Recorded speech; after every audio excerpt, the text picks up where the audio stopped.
A ver, ¿alguna vez nos hemos puesto a pensar cómo veían el mundo nuestros antepasados más lejanos? Hoy vamos a meternos de lleno en dos caminos espirituales que son, bueno, como el agua y el aceite. Dos formas totalmente opuestas que ha tomado la humanidad para entender lo sagrado. Una donde está en todas partes y otra donde viene de un solo lugar. Es que esta pregunta nos lleva directo al corazón de un cambio gigantesco en la conciencia humana. Para entenderlo de verdad, tenemos que hacer como un viaje en el tiempo, ¿no? Vamos a conocer lo que podríamos llamar nuestro sistema operativo espiritual más antiguo. Bien, empecemos por acá. Nuestro punto de partida es un mundo que no se veía como, digamos, un almacén de recursos para usar, para nada. Se veía como un gran ser vivo, un cosmos que literalmente respira, que siente, que está lleno de espíritus. Y esta visión tiene un nombre, animismo.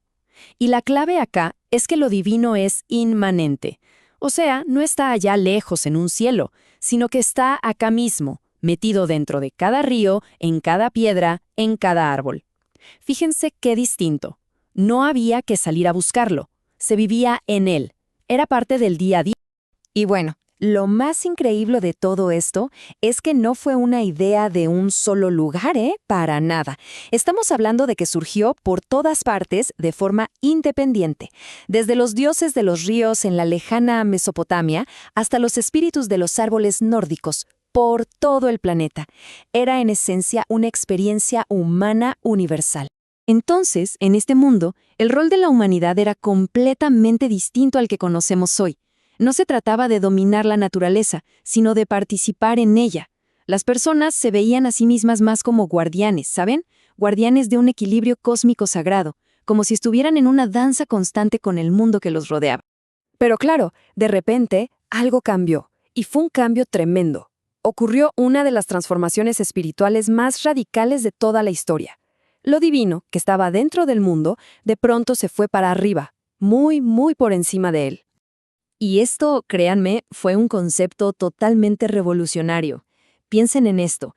En lugar de tener miles de espíritus con los que se podía dialogar, con los que se podía negociar, ahora había un único legislador divino, uno solo.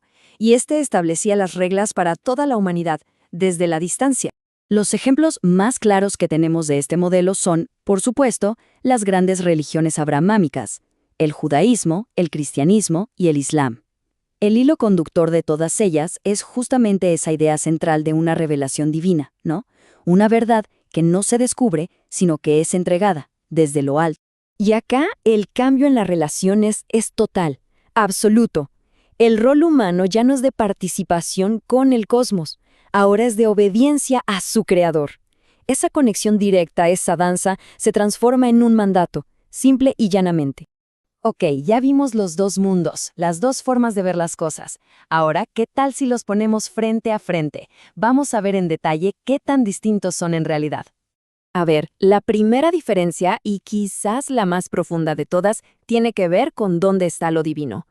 Está, digamos, tejido en la tela misma del universo, como el espíritu de un río o el alma de un árbol, o es una fuerza completamente externa que lo observa todo desde arriba.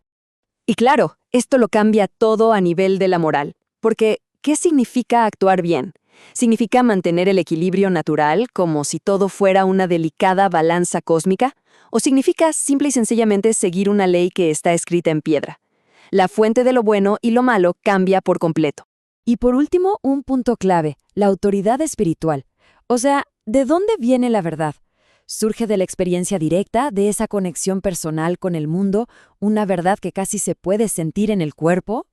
¿O la verdad reside en la palabra escrita, en un texto sagrado que se estudia en silencio y se preserva por siglos? Pero ojo, este cambio no fue solo algo histórico o religioso que pasó allá afuera. Hay quienes piensan que todo esto en realidad refleja una transformación, pero en la propia estructura de la mente humana, algo que cambió adentro nuestro. Miren, el famoso psicólogo Carl Jung lo expresó de una manera brillante. Él sugirió que, cuando dejamos de ver estos grandes arquetipos como dioses que están afuera, sus energías no desaparecen, se van para adentro, se internalizan y se convierten en lo que él llamó nuestras enfermedades o, nuestros complejos psicológicos. Este viaje psicológico se puede ver como en 3 pasos. Primero está el mito vivo, ¿no? Que es la experiencia directa, fluida. Luego, para que no se pierda, ese mito se codifica, se pone por escrito en historias sagradas. Y finalmente, esas historias se solidifican, se congelan y se convierten en un dogma. Una verdad literal, inmutable, que sí, ofrece certeza, pero a costa de perder esa experiencia original, esa chispa. Entonces, haciendo un balance, ¿qué pasó con todo este cambio? ¿Qué se ganó y qué se perdió? Bueno, por un lado, el dogma trajo consigo una ética universal, un código de conducta que sirvió como marco para construir sociedades enormes, complejas y, sobre todo, ordenadas. Pero claro, por otro lado, el costo fue bastante alto. Se perdió esa sensación de conexión directa, casi visceral con la naturaleza. Y también, algo importantísimo, la autoridad de la propia experiencia espiritual. El yo lo sentí perdió peso frente al está escrito.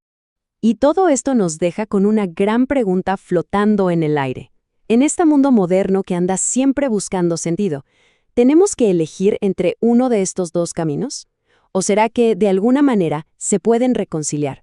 ¿Será que la historia de la conciencia humana no ha terminado y es posible una nueva integración? Ahí queda eso, para pensar.